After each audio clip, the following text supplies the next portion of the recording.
Today I was out for a walk this morning, and I like to go into nature, and it's kind of hard to find in the area I'm living in, like in a walking distance. This is kind of a cityscape I'm living in. But I was enjoying some trees, some grass, some bushes, and in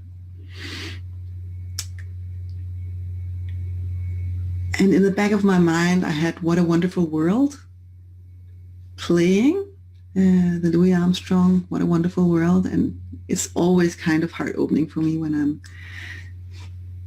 singing that song, whether out loud or just in my mind. So I was feeling like I was opening up and feeling really touched by the song and by nature. And I had an experience that showed me this morning, brought into focus for me how we are with little actions every day, co-creating a friendly environment for each other or a more hostile environment for each other. So I was walking, I was kind of in a good space and getting a little bit emotional with the song and the nature. And a young woman biked past me, and as she was coming and passing me, we just exchanged glances for just a moment, and I had this like beautiful connection in the eyes and the smile, and it felt we had no distance all of a sudden, right? And then she was past me and I walked on. And I really kind of just bathed and celebrated that experience. It was very nice. And I was walking up a road I haven't walked before, and it was a narrow road and cars were coming back and forth. So I was walking in the side of the road in the grass. And I came up somewhere where you could kind of walk in away from the road, and there were some houses and there was this kind of a field. It wasn't really taken care of, so it wasn't like there wasn't any cattle or any corn or other kind of things on it. It was just like not tended to grass field, and with some remnants of a fence, but it wasn't there anymore. It was like there was a few bars that were still there, but most of it was just open basically. And it looked a little wild and a little bit more like wild nature, and I thought I'd go that way. And I did have the thought that maybe this is private property, but let me just go that way anyways. And so on the one hand, there were a few houses with a garden in front of it. Or I could see one house and others were upcoming. There was a garden beside the house. Then there was this little stream coming, like outside of their garden. There was a stream, and I was on the other side of the stream in this field-like place. And I walk, and in the house, a dog starts barking. And so I'm looking and seeing the dog, and I continue walking. And a woman opens the window and asks me if I live anywhere near there, and basically says, this is private property, like get off it. And I was still having What a Wonderful World in the back of my mind. And it kind of hit me, like the message of, you're not welcome, you don't belong here. And it really surfaced for me how we do that in our everyday lives. Send each other messages that you don't belong here, you're not supposed to be here, this is not your area. The property I was walking on was not her property. That ended on the other side of the water, right? She said she didn't like that I was so close to her windows, and I'm like, yeah, she's living in a house, not in an apartment. She is not used to having people walk there. I get that. But there was a garden. There was a stream. If the dog hadn't barked, I would never have even looked at her windows. Whatever. That's not the point. The point is not, should I be there or shouldn't I be there? The point I really want to make is,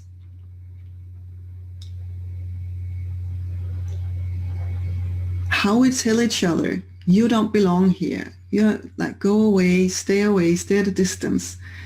And then contrasting with a woman on the bike riding past me, where there was this friendly connection in an instant. And how, if you want to know why somebody is passing your property and maybe you have thoughts about, is it a thief? I don't think I look very thiefy, even with a jacket and something on my head.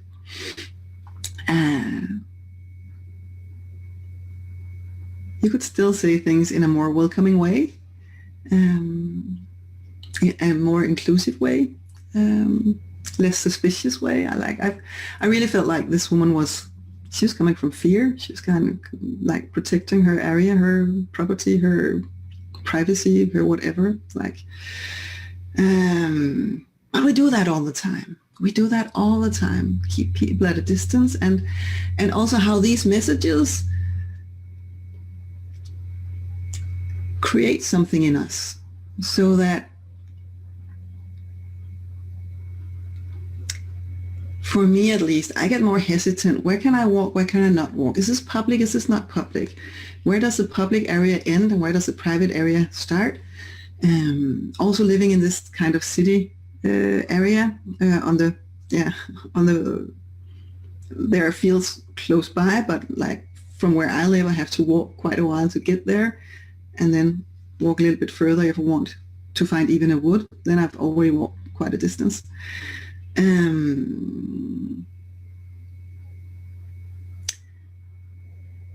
So we're kind of creating also a world where you can go to the park, you can go to the forest, but then if you're living in a city, then you might, if you don't have a car, you have to either bicycle quite a distance, or walk quite a distance, or take public transportations to get into nature, to get into something that's just a little bit wild and not all cut and kept nicely, right? And our cities are so big that there are no places that are just public, kind of.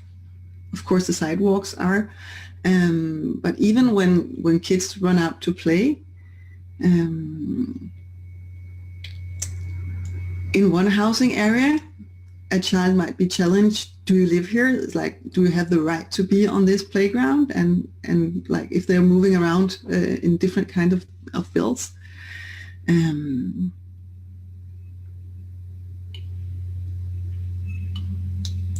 So it's not very easy to just go about, even just minding your own business. And we're creating messages for each other that you're only supposed to live in your own square, whether that be your house with your garden, or it be your apartment complex with the playgrounds associated to that. And we get really restricted, that we're not welcome everywhere, that I'm not welcome everywhere in my walking distance. And I'm not talking about walking into people's gardens, obviously. That's not what I'm talking about. But just being in areas where it's nobody's like private property. And maybe I wasn't a private property, but it wasn't the owner of that property that had a problem with me being there.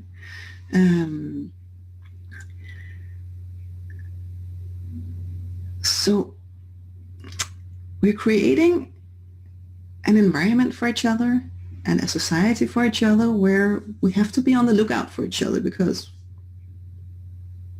we get the message that you don't belong here, you're not welcome here, readily. I'm also thinking, if I had been of another ethnic origin, if I had been colored, I might have thought that woman was unfriendly to me because of my ethnicity or because of my race or my color.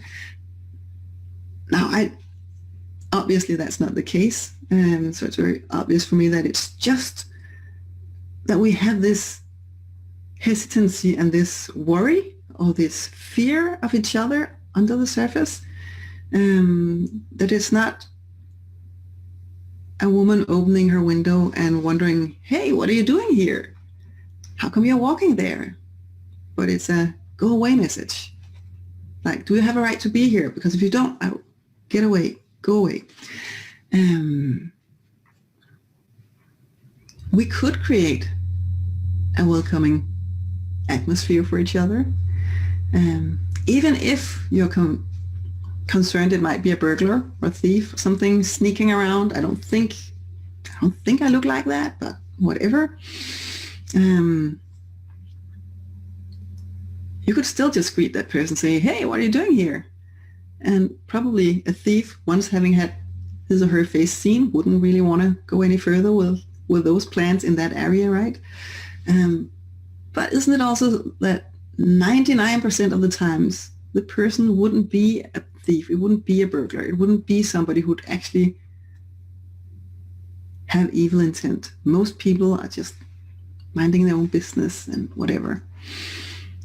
So obviously we want to defend ourselves when there's a reason for it. But how often are we defending ourselves from imagined threats rather than from real threats, and creating a fear-based environment that we all swim in and that we all react to?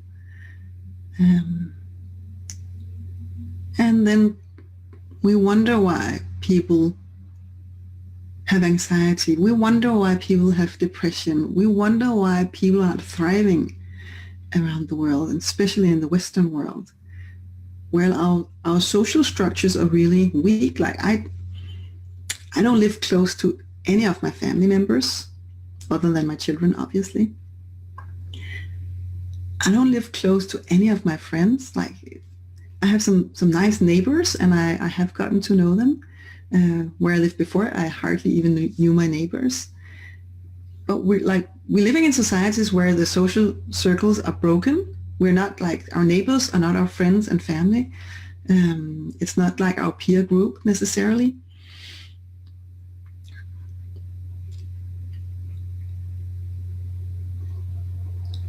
So creating these like huge societies like we are, or like the cityscapes, the cities instead of the like local communities, small communities, still we have impact in choosing, am I smiling to people? Am I welcoming towards people? Or am I reserved with people? And of course, especially if they look very different from me.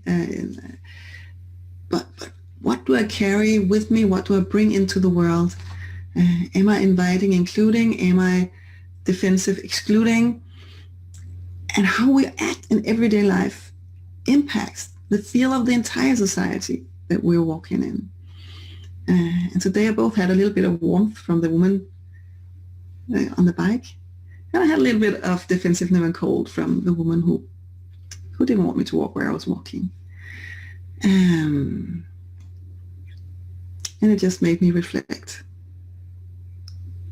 on the little ways, and sometimes even unconscious ways, that we are co-creating the distance between each other and also the closeness with each other.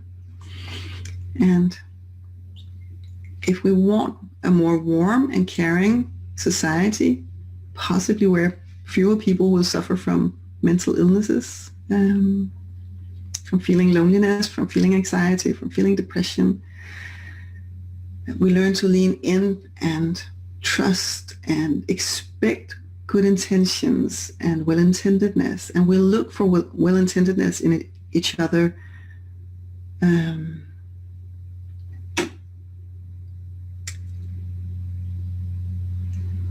allow ourselves to be disappointed if people are not well-intended, but most often be pleasantly surprised how friendly and sweet people are when we meet them that way. So that was a reflection for today, and I hope you got something from me sharing it. Bye.